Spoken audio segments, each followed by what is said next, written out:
belum bisa ini ya share ya.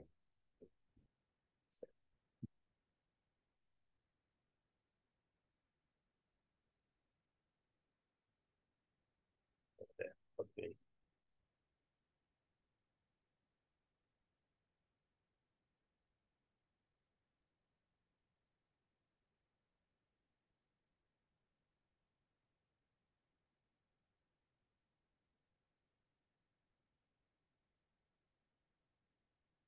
Ya, baik. Bismillahirrahmanirrahim. Assalamualaikum warahmatullahi wabarakatuh. Waalaikumsalam warahmatullahi wabarakatuh. Selamat pagi semuanya ya. Jadi kita lanjutkan untuk materi hari ini ada hipertensi ya. Nah, Oke, ini untuk definisi ya, mungkin beberapa ya mungkin secara garis besar aja bahwa orang yang mengalami hipertensi eh, adalah seorang yang sudah melakukan pemeriksaan ya beberapa kali, jadi tidak hanya sekali, dan ditemukan data tekanan darah baik sistolik maupun diastoliknya yang memang di atas nilai normal ya. Jadi ini sistolik, diastolik, ya ada tekanan atas, tekanan bawah ya. Jadi ini saat-saat atas itu adalah saat jantung melakukan pemompaan darah ke seluruh tubuh, sedangkan yang saat pengisian darah ya atau pas relaksasi itu disebut tekanan bawah. Nah, pengaturan tekanan darah ini tadi ada dua faktor. Jadi satu dari tadi kemampuan apa ya pemompaan darah tadi, cardiac output eh, adalah suatu apa ya suatu keadaan di mana jantung sedang melakukan eh, pemompaan darah tadi ya.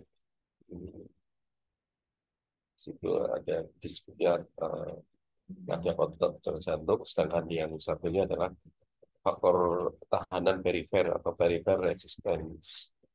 Jadi eh, kalau jantung ada pembuluh darah ya kaitannya ada darah tersirkulasi di pembuluh darah, di mana di posisi ada tekanan yang meningkat. Jadi saat-saat penyempitan begitu ya, misalnya, atau mungkin ada memang vasokonstriksi itu membuat adanya tekanan di darah yang makin meningkat juga. Jadi ketika faktor-faktor tadi curah jantung meningkat maupun tahanan darah meningkat, tekanan darah akan makin tinggi.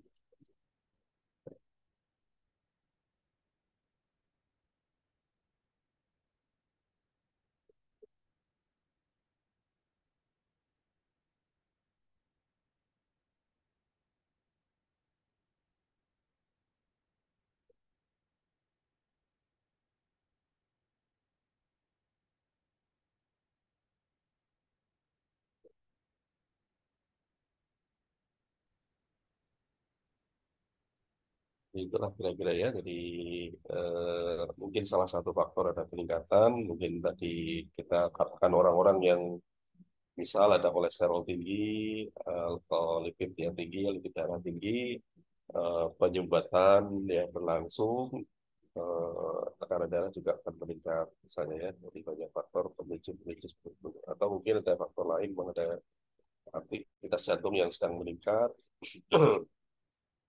bisa membuat tekanan darah meningkat. Atau dua-duanya berjalan ya. Jadi faktor aktivitas jantung tinggi dan tahanan di perifer tinggi mungkin oleh faktor mungkin penyumbatan atau mungkin ada kolesterol ya aterosklerosis atau memang sedang konstriksi ya dan lain-lain itu. Baik, itu faktor dari peningkatan curah jantung ini sendiri di melibatkan adanya aktivitas di sistem adrenergik ya biasanya. Saraf simpatik itu kita punya ada adrenergik, ada cholinergik. Jadi ketika aktivitas adrenergik meningkat, eh, biasanya rangsangan pada apa otot-otot jantung juga ada peningkatan. Jadi untuk meningkatkan kontraktilitas otot jantung sendiri distimulasi oleh sistem adrenergik ya, terutama beta. Jadi ada adrenergik itu ada alfa itu ke arah pembuluh darah, sedangkan beta itu ke jantungnya sendiri. Jadi kalau di alfa ada peningkatan, penyempitan berjalan ya, vasokonstriksi. Sedangkan di beta ada peningkatan juga kontraktilitas jantung meningkat, saluran jantung meningkat juga. Ya, jadi tadi dua faktor CO dan resisten perifer sama-sama naik. Itu contohnya.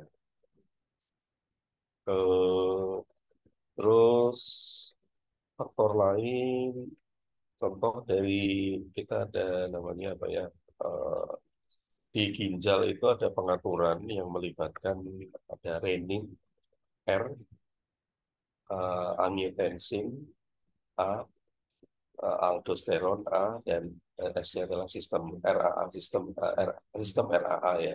Jadi sistem renin, angiotensin, aldosteron. Jadi gini, kalau jadi kita tahu ya bahwa ginjal adalah suatu organ yang juga ada fungsi dalam regulasi tekanan darah, gitu ya. Jadi dia mengatur perjalanan elektrolit, cairan tubuh ya, yang nantinya bakalan eh, menjadi faktor tadi ya penyumbang curah jantung dan sebagainya. Nah, ketika apa namanya eh, aktivitas renin meningkat, maka dia akan merombak suatu enzim ya. Jadi di sini ada angiotensinogen diaktifasi gitu ya, ada angiotensin converting enzim. Jadi kita udah bahas mungkin di pertemuan awal ya kemarin ada farmakodinamika. eh, itu bisa dirubah jadi angiotensin satu, berubah lagi oleh ACE ya, angiotensin converting enzim jadi angiotensin 2 dan seterusnya yang aktif memang sebagai vasokonstriktor. Nah, jadi ketika angiotensin itu diaktifasi, jadi tadi RA ya, dia itu aktif, maka angiotensin yang aktif sebagai vasokonstriktor akan melakukan tadi proses-proses perubahan di pembuluh darah salah satunya ya yang memvasokonstriksi pembuluh darah. Jadi ada tadi tahanan perifer jadi meningkat ya. Di satu sisi. Sisi yang lain angiotensin juga tidak stop bekerja sampai di situ, tapi dia juga bisa melakukan aktivasi lanjut di ginjal dengan melepas namanya hormon aldosteron.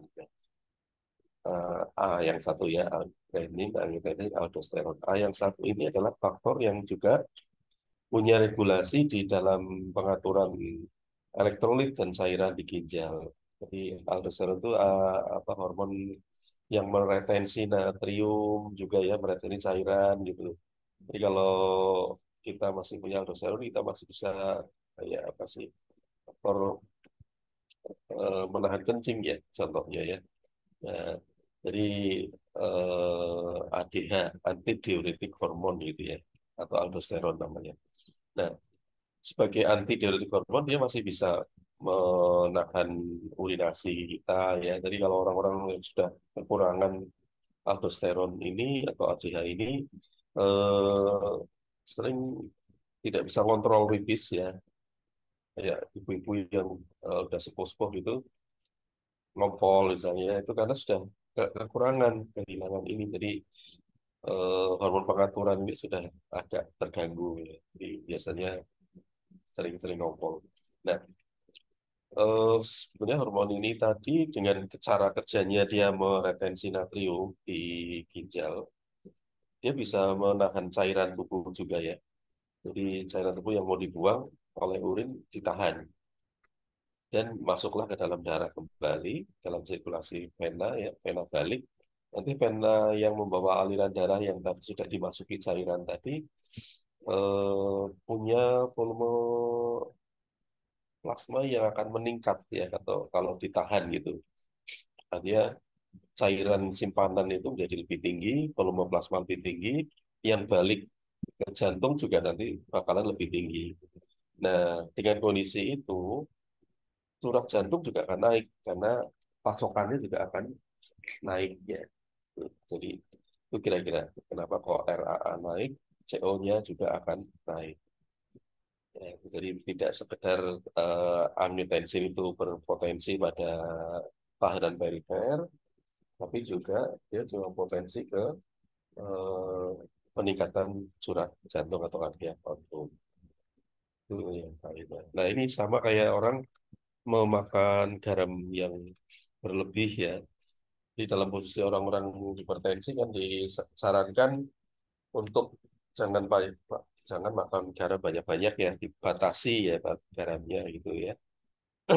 eh, Kondisi ini karena tadi kaitan tadi di ginjal ada sebetulnya nanti akan dibuang, tapi ya karena simpanan darah menyimpan banyak natrium, ada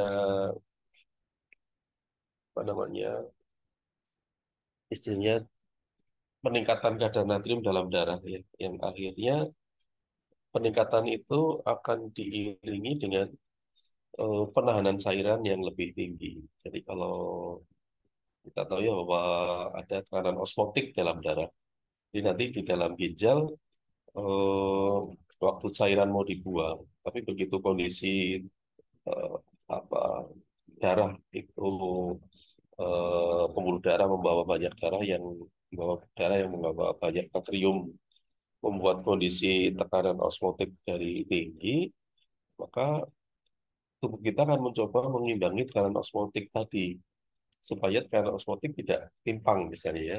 Kita kan kalau dalam tubuh selalu ada homeostatik keseimbangan gitu ya. Jadi di dalam darah eh, apa kadar osmotik yang tinggi di cairan tubuh di dalam ginjal, tubulus ginjal rendah. Nah, maka air akan mencoba diseimbangkan.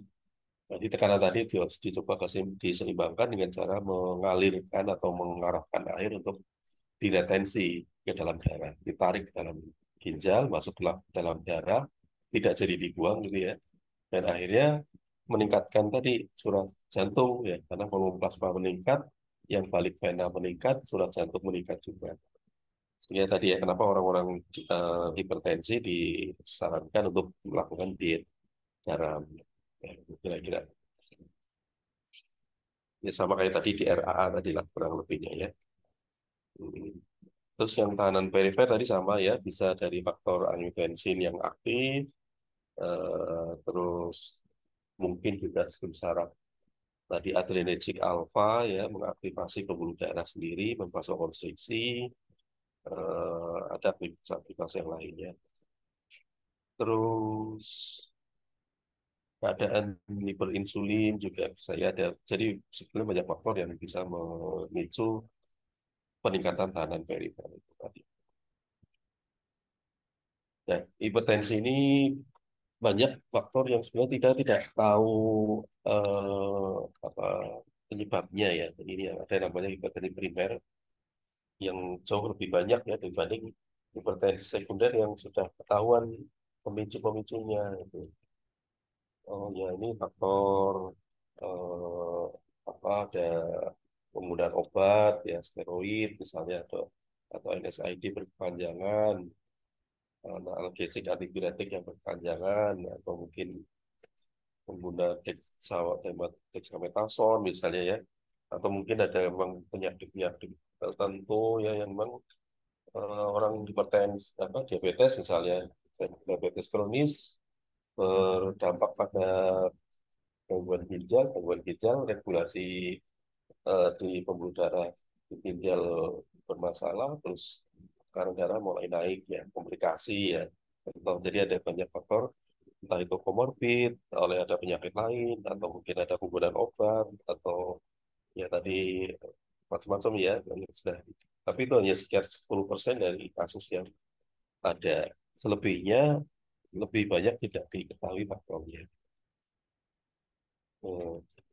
eh, ada genetik ya biasanya memang di keturunan orang-orang yang sudah punya riwayat hipertensi akan lebih cenderung untuk punya keturunan yang juga potensi hipertensinya lebih tinggi ya dibanding orang yang tidak ada. Oke. Ini kira-kira ya penyakit-penyakit yang tadi menjadi penyebab ada gangguan ginjal, ginjal rusak pasti ya. Orang diabetes ginjal ya pasti rusak. Akan berjalan ke sana nefropati ya. Diabetes nefropati, terus diabetes nefropati ya sudah tekanan darah pasti naik. Belum lagi kayak diabetes sendiri kan insulin tidak bekerja, metabolisme lipid juga bermasalah ya. Orang biasanya kalau udah diabetes lama hiperlipidemia ya, hiperkolesterol, hipertrigliserid, ya sudah hipertensi juga contoh ya. Atau memang ada emang kelainan kelainan ginjal sendiri. Orang punya gangguan ginjal tanpa apa misalnya bukan karena faktor diabetes misalnya ya. Terus dan macam-macam yang lain ya, ada Cushing syndrome itu penyakit hiper eh, kortisol ya. Jadi kita punya hormon di anak ginjal yang menghasilkan kayak steroid alami lah ya, steroid steroid alami, kortikosteroid ya. Jadi ada hormon-hormon kortikosteroid yang memang dihasilkan oleh tadi anak ginjal tadi dan ya aktivitasnya kayak kita memakai tadi dexamethasone ya. Tapi itu datang dari alam dari tubuh kita sendiri. Memang seperti itu fungsinya ya. Jadi ketika ada kelebihan ya, ya akhirnya terjadi peningkatan retensi natrium, perubahan metabolisme lipid dan sebagainya yang mengarahkan pada peningkatan tekanan darah. Terus tadi yang berkaitan dengan obat-obatan, penggunaan obat kortikosteroid ya, eh, prednison, prednisolon, dexamethasone dan sebagainya untuk analgesik atau anti radang ya, itu penggunaan jangka panjang pasti akan meningkatkan tekanan darah. Orang-orang yang pakai hormon KB ya, pil KB, estrogen, biasanya juga. Jadi kalau kadang-kadang orang menggunakannya bukan estrogen tapi mini pil eh, kontrasepsi yang tidak pakai estrogen, misalnya ya. Itu lebih tidak berisiko ya atau kurang berisiko dibanding yang ada kombinasi estrogennya. Eh, Obat-obat analgesik ya, misalnya tadi ya kayak apa mefenamic ya itu juga punya resiko pada terutama yang penggunaan dosis besar atau penggunaan jangka panjang itu akan berisiko pada peningkatan tekanan darah dan lain-lain masih banyak yang lainnya. Terus dari makanan sendiri ini ya ada tadi selain garam orang pengguna alkohol juga sama ya. Eh, Penggunaan tiramin. Tiramin ini bahan-bahan sumber yang nantinya akan diolah jadi norepinefrin atau noradrenalin. Tadi noradrenalin adalah suatu senyawa apa neurotransmitter untuk aktivitas sistem saraf adrenergik ya. Jadi kalau nanti itu distimulasi oleh dari sumber makanan yang kaya tiramin, adrenalinnya makin tinggi, aktivitas adrenergik meningkat, ya, aktivitas jantung meningkat, pembuluh darah dari penyempitan berlangsung dan sebagainya ya, sehingga meningkatkan risiko. Eh, itu biasanya kayak hasil-hasil fermentasi, makanan kayak fermentasi ya. Jadi misalnya kecap, terus keju, banyak lah ya yang merupakan produk hasil fermentasi itu biasanya kaya akan tiramin. Itu terus dan bahan-bahan kimia ya ini ada timbal, merkuri dan sebagainya tuh mungkin punya dampak-dampak pada toksitas gitu ya. Terus orang-orang yang menggunakan atau penyalahguna obat ya, nikotin termasuk ya ada rokok itu ya, lalu kokain apa lagi ya, jadi ada beberapa yang memang punya kayak ekstasi barangnya kan, itu kan beraktivitas pada aktivitas adrenergik kita ya. Jadi resikonya seperti tadi banyak ya. Nah, ini klasifikasi potensi. Mungkin sudah banyak perubahan aturan yang Ini mungkin sudah ada yang edisi tidak 7 lagi, 8 9, tapi kurang lebihnya lah ya. Kalau batasannya kan nggak terlalu banyak beban. Normal di bawah 220 distolik, yang diastoliknya di bawah 80. Tapi kalau udah masuk 139, diastolik di atas sekitar 90 itu masih prehipertensi, belum masuk ya, tapi masih pre. Nanti kalau sudah 140, 159, diastoliknya 99 atau sampai 100 lah ya, itu sudah masuk tahap satu, stage satu atau tahap satu. Kalau yang tabel sudah di atas 160 sampai 180-an, lalu diastolik sudah di atas 100 ya. Nanti ada apa, hipertensi krisis yang sudah di atas 180 sampai kisaran 200-an. Itu biasanya ada resiko ya, karena tekanan darah yang tinggi segitu itu apa ya, pastinya akan merusak organ tubuh kita karena tinggi. Kadang pecah pembuluh darah, kadang ya, ya tahu sendiri ya, ada kayak orang stroke, ada, iskemia dan sebagainya. Jadi banyak hal berkaitan dengan krisis hipertensi atau hipertensi krisis yang sudah tinggi di atas 180.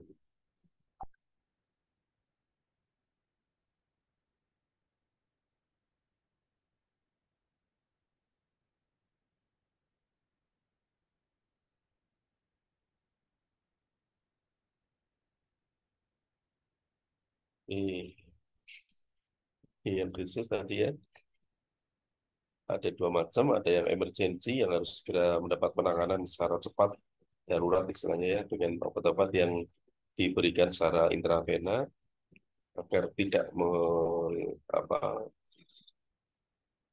memungkinkan kerusakan tadi ya, menghindari kerusakan. Sedangkan yang ada lagi hipertensi dengan tekanan segitu, tapi kondisinya tidak urgent, tidak emergency ya, jadi hanya urgensi saja. Jadi masih bisa menjalani pengobatan secara oral. Jadi kadang orang punya tekanan darah tapi apa ya, tinggi gitu ya, dia mungkin tidak terlalu merasakan gitu ya. Jadi tapi kalau dicek sudah di tekanan-tekanan yang sudah eh, tinggi ya. Nah, ini yang emergency tadi, pengobatan harus dengan obat-obat yang disampaikan lewat intravena,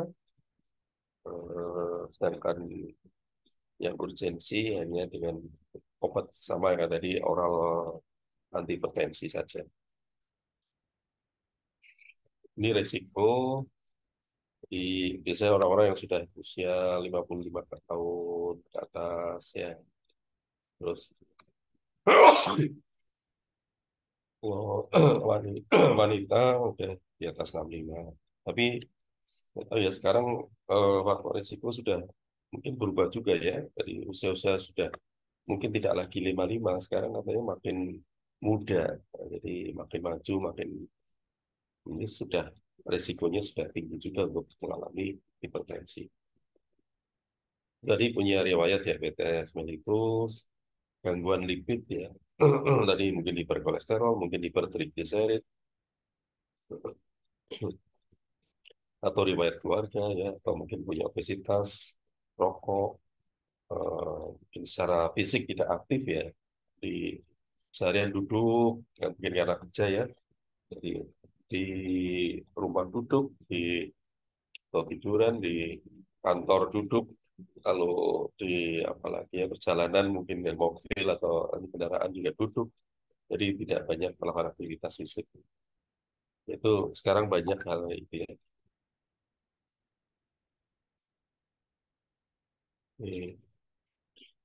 Nah, ada faktor yang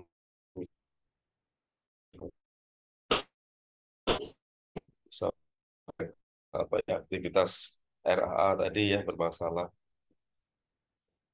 Eh, ya memang lewat obat ya, obat-obatannya. Jadi tadi angiotensin yang aktif kita pakai penghambatan, ACE ya, captopril, enalapril misalnya. Kalau ada aktivitas vasopresor ya pakai obat-obat vasodilator ya, misalnya. Jadi sebenarnya ada kontrol-kontrol yang bisa dilakukan untuk mengurangi atau menutup resiko tadi peningkatan tekanan darah. Yang natrium terlalu banyak yang kita atur diet ya, terbanyak.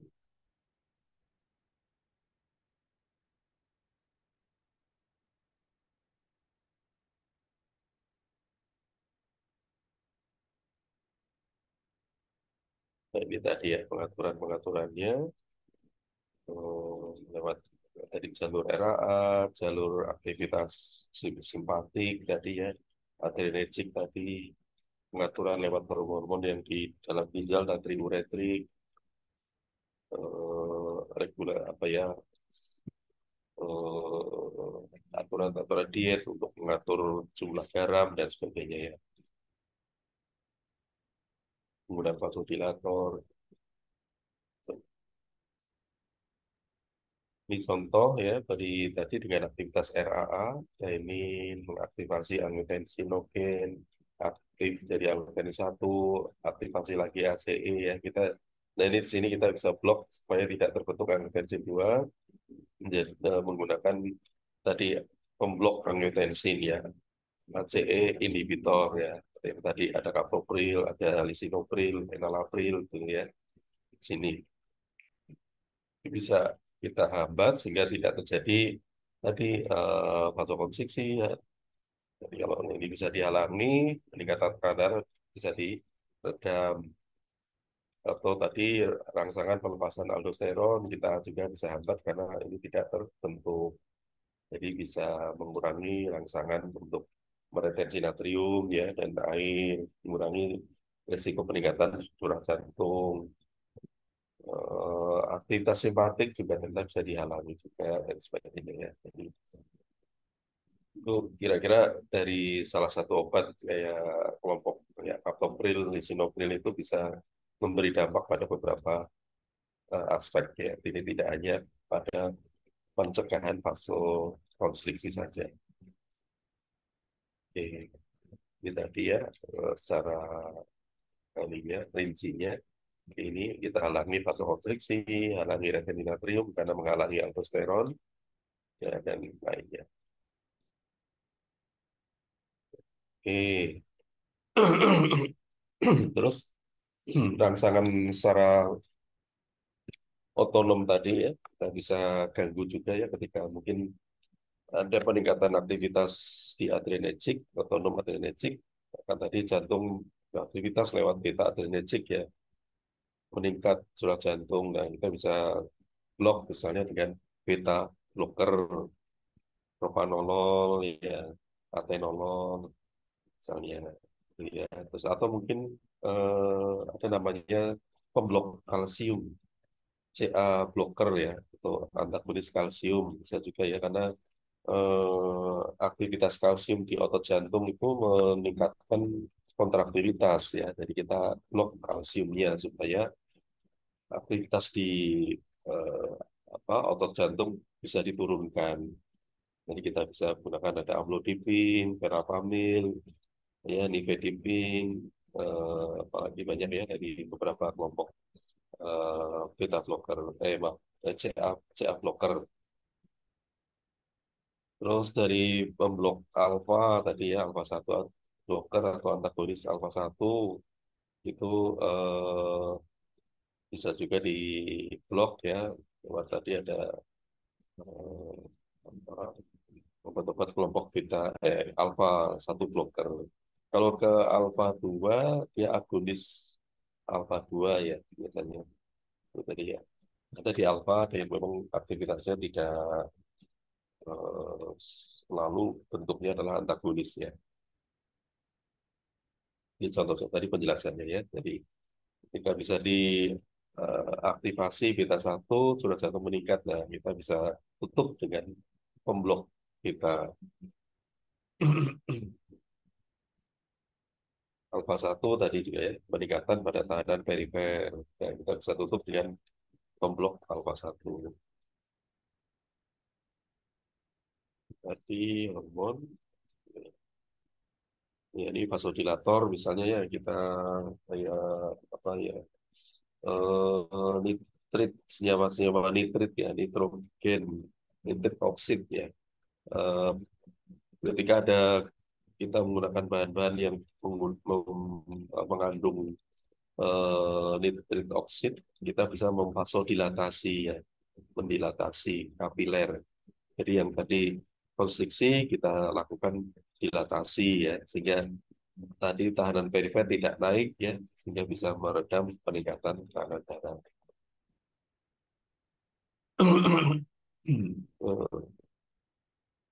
Nah, eh, untuk ya jadi kita melakukan pengobatan-pengobatan ini juga tadi ya, selain menurunkan tekanan darah, juga mengurangi risiko-risiko lain ya. Ada kerusakan organ misalnya ya. Jadi, kalau tekanan darah tinggi terus, itu ginjal pasti akan apa ya istilahnya, dia akan mengatur terus-menerus tiap tiap saat gitu istilahnya. Nah, itu membuat kerja kerasnya ginjal yang terus berlangsung ya, jadi tidak henti-hentinya. Nanti akan jadi kerusakan-kerusakan di ginjal juga. Jadi orang-orang yang hipertensi kronis juga nantinya gagal ginjal akan muncul ya istilahnya. Jadi ginjal rusak ya sudah, aktivitas lain ya bermasalah ya, termasuk makin buruknya tekanan darah tadi. Eh, Terus ya karena pembuluh darah kemana-mana juga ya. Tadi tekanan darah terlalu tinggi di pembuluh darah otak pecah, stroke hemorragik misalnya ya. Atau tadi memang ada sumbatan-sumbatan ya, mulai sumbatan mulai gumpalan darah atau mungkin sumbatan oleh kolesterol yang membentuk plak di pembuluh darah ya, nanti akan memberikan tadi hambatan pada suplai darah ke otak ya, lama-lama bagian otak itu rusak karena tidak tersirkulasi darah dengan baik. Hanya stroke juga misalnya. Bisa ke pembuluh darah yang ke mata, retinopati, ke organ-organ lain ya, termasuk ginjal juga. Jadi bukan karena kerja kerasnya dia ngatur, tapi karena pembuluh darah yang bermasalah, sumbatan-sumbatan tadi membuat tidak lancarnya suplai darah, oksigen, nutrisi ya, sehingga nefron-nefron rusak. Nah ini gagal ginjal juga. Ya, belum lagi tadi dengan kerja keras dia harus ngatur setiap saat meregulasi tekanan darah di situ ya. Terus jantung sendiri juga bermasalah sebagai organ utama dalam pemompaan. Kalau tinggi terus ya, nanti lama-lama juga ada hipertrofi ya misalnya, terus lama-lama muncul ada angina pectoris, ada infak miokard, ada gagal jantung, jadi banyak juga yang merembetnya kemana-mana. Ya, itulah kira-kira banyak faktor komplikasi atau yang ya, penyerta-penyerta yang akan menjadi dampak dari tingginya tekanan darah. Jadi lama-lama yang meningkatkan morbiditas, mortalitas gitu ya. Gitu. Nah, dengan kita bisa mengobati, kita bisa mengurangi ini. Nah, untuk pengobatan kita tadi melihat ada gimana kondisi penyakitnya ya. Tadi, oh diukur, oh sudah krisis hipertensi ya. Kita akan pilih obat yang memang ya tadi gimana emergensi